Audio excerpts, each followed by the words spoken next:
Tinapay mula sa langit.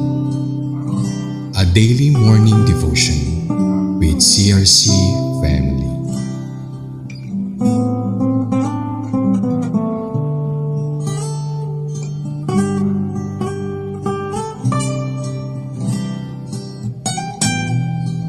Walang umaga sa bawat isa sa pamamagitan ng tinapay mula sa langit, mula sa CRC Summerfield. Ako po si Nenita Nabor, magbabahagi sa lahat ng katuruan mula sa Judges 18:27 to 29 na pinamagatang The Tribe of Dan, the City of Lais, and Remained it Dan. 27. Nagtuloy ang mga Daneo sa Lais.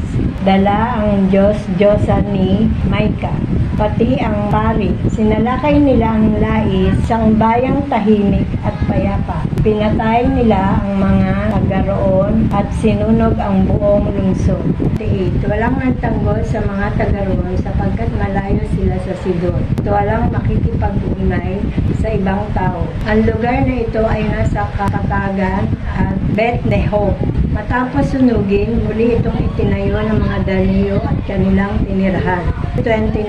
Ang dating pangalang Lais ay pinalitan na Nandan batay sa pangalan ng kanilang ninuno na iisa sa mga anak ni Jacob.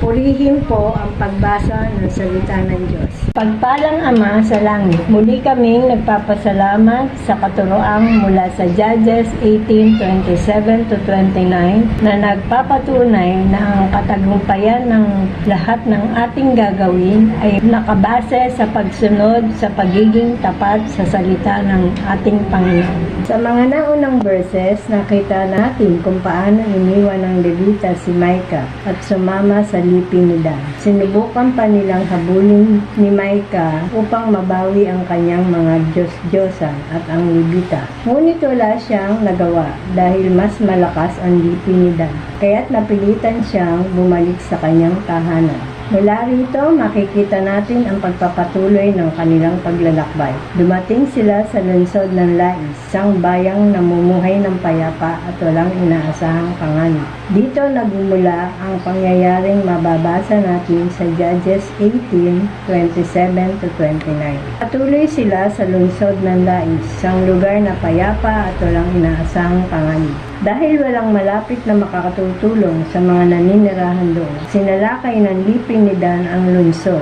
pinatay ang mga tao at sinunog ito. At pagkatapos ay tinayon itong muli.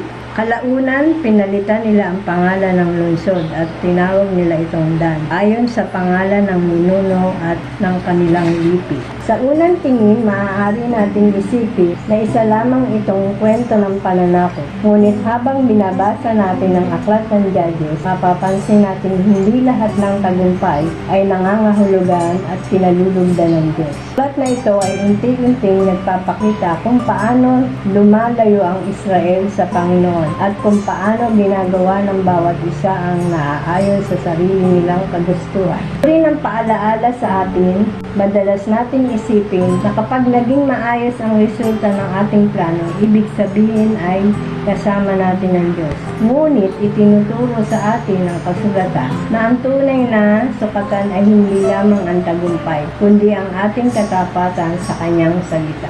Dahil ang ating pag-asa ay wala sa sarili nating kakayanan, kundi kay Hesukristo, ang tunay na hari at namumuno na may katwiran. Siya ang nagtuturo sa atin na ang tunay na tagumpay ay mamuhay ng pagsunod sa Diyos. Kaya mga kapatid, habang tayo ay ginagaybayan pa ng banal na Espiritu, suriin natin ang ating mga desisyon.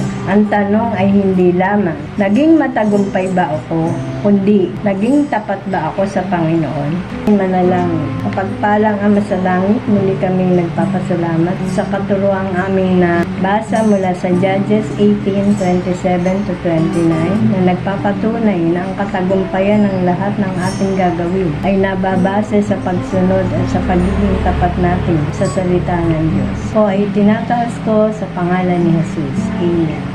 Tapos ang ating devotion ngayong umaga. Naway malugod po natin itong maibahagi sa ating mga mahal sa buhay, malapit man o malayo, upang sila rin ay makapagpala at makalakas ng salita ng Diyos. Samahan po ninyo kaming muli bukas para sa panibagong pagninilay-nilay at panabiyagong aral mula sa kanyang salita. Maraming salamat po sa inyong pakikinig. Magkaroon po tayong lahat ng isang pinagpalang araw.